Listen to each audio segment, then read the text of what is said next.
Hi, it's Bill with Prairie Dog. We're going to talk a little bit more about back reaming and getting in depth in that.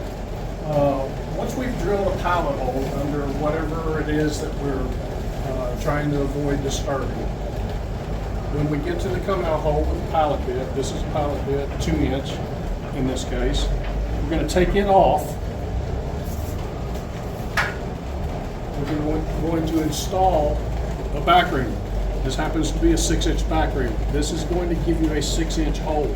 So you need to know a little bit about the actual outside diameter of your pipe in any gasket grooves or anything like that in order to select the right back reamer. We can help with that if you need it. Once we've installed the back reamer, we're going to install a cable swivel. Cable swivel serves a couple purposes. We don't want water coming out of this hole. This cable swivel will stop that. We want to put it on tight, use a pipe wrench,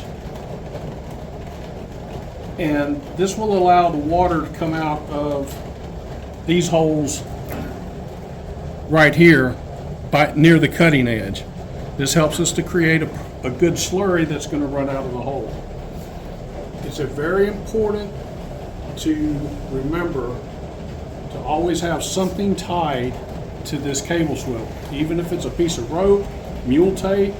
If you're going to use it for pulling pipe into the hole after you've back reamed, it should be a cable of appropriate size. Again, if you need to know what that is, give us a call and we can help you with those decisions. And that's really about all there is to back reaming.